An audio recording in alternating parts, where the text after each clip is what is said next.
कहानी नियति का वह अदृश्य धागा, जीवन के चक्र पर आधारित। ये सिर्फ जीवन का चक्र नहीं है, ये नियति पहली बार घर में एक नन्ही सांस गूंजती है।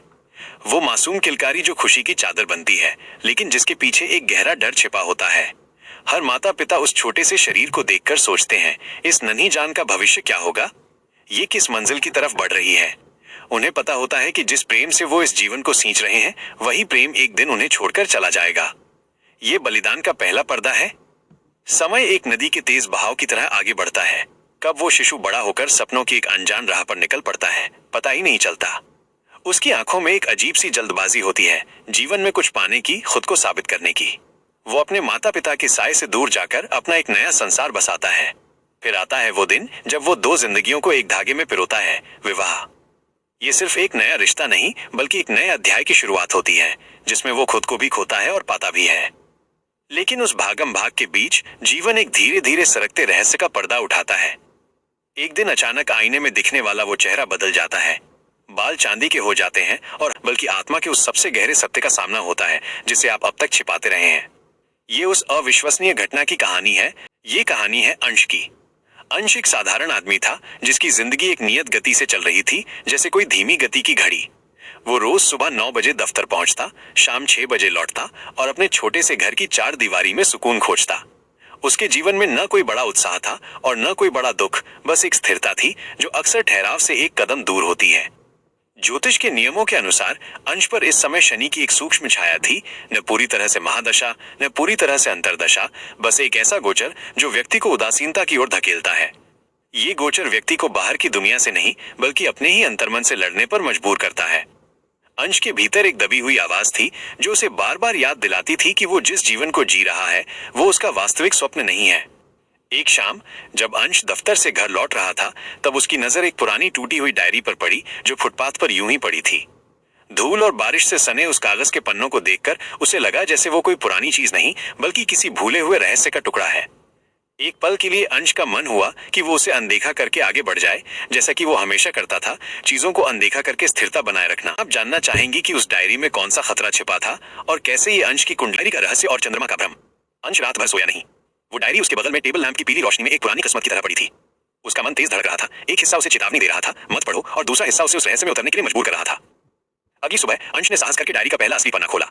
वहां किसी का नाम नहीं था, लेकिन एक ऐसी कहानी लिखी थी जो अंश को अजीब तरीके से अपनी लग रही थी। डायरी में लिखा था कि ये किसी ऐसे व्यक्ति के 5 सबसे बड़े अफसोसों का लेखा जोखा है जिसने जीवन में एक गलत मोड़ ले लिया था। पहला अफसोस था, मैंने अपनी कला को मार दिया। इस वाक्य ने अंश को अंदर तक हिला दिया। अंश जो अपनी दफ्तर की फाइलों में गुम हो गया था, असल में एक अद्भुत शायर था, लेकिन जीवन की स्थिरता और पैसे कमाने की समझदारी ने उसे अपनी कविताएं दफन करने पर मजबूर कर दिया था। जैसे ही उसने ये पढ़ा, उसे लगा जैसे दीवारें हिलने लगी हैं।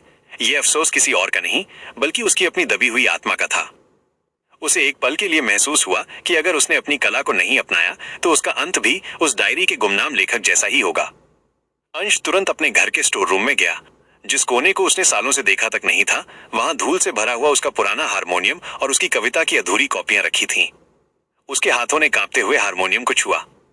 ऐसा लगा जैसे आप जानना चाहेंगी कि डायरी के गुमनाम लेखक का दूसरा सबसे बड़ा अफसोस क्या था, जिसने अंश ने डायरी का दूसरा पन्ना पलटा। उसका मन किसी गुप्त खजाने की खोज में लगे व्यक्ति जैसा हो गया था। दूसरे अफसोस ने उसे अधिक बेचैन कर दिया।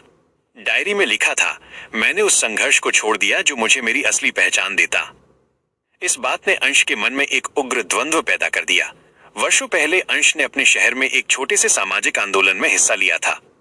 वो अन्याय के खिलाफ आवाज उठाने में कभी नहीं हिचकता था और उसका मंगल ग्रह उसके जन्म चार्ट में ऐसी स्थिति में था जो उसे स्वाभाविक रूप से एक योद्धा बनाता था।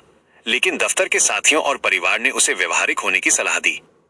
उन्हें लगा कि यह संघर्ष सिर्फ मुश्किलें पैदा करेगा और उसकी स्थिरता को खत्म कर देगा। अंश ने डरकर अपने उस योद्धा स्वभाव को दबा दिया और शांत जीवन चुन लिया। अब डायरी का ये दूसरा अफसोस उसे सीधे उसके दबे हुए साहस पर चोट कर रहा था। उसे महसूस हुआ कि संघर्ष से पीछे हटकर उसने न केवल दूसरों को निराश किया, बल्कि अपने स्वयं के शौर्य का भी अनादर किया।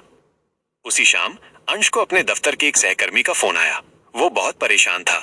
उसे दफ्तर की राजनीति में फंसाकर अकारण ही नौकरी से निकाला जा रहा था। अंश ने फोन पर सिर्फ इतना कहा, शांत रहो, मैं कुछ करता हूं। अगर ये डायरी उसे ना मिली होती तो अंश शायद यही कहता कि तुम्हारे निजी मामले हैं, लेकिन अब वो नया मोड़ ले चुका था। अंश ने पहली बार अपने शांत स्वभाव को छोड़कर उस सहकर्मी के लिए आवाज उठाने का फैसला किया। उसने रात भर उसके पक्ष में तर्क और सबूत इकट्ठे किए। अगले दिन अंश ने दफ्तर में वो किया जिसकी किसी ने उम्मीद नहीं की थी। उसने अन्याय के खिलाफ निडरता से आवाज उठाई। उसकी बात में आग थी, वो साहस था जो वर्षों से दबा हुआ था। परिणाम जो भी होता, लेकिन अंश जानता था कि इस बार वो उस डायरी के लेखक की तरह अफसोस नहीं करेगा। अंश ने दफ्तर में अपनी आवाज उठा दी थी। उसे राहत महसूस हो रही थी, लेकिन डायरी का रहस्य अभी भी बाकी था। रात को जब वो तीसरी बार डायरी के पन्ने पलटने बैठा तो उसके हाथ कांप रहे थे। उसे डर था कि ये अफसोस कहीं उसके जीवन का सबसे बड़ा खालीपन न हो। तीसरा अफसोस लिखा था, मैंने क्षमा करने में बहुत देर कर दी और गुरु का आशीर्वाद खो दिया।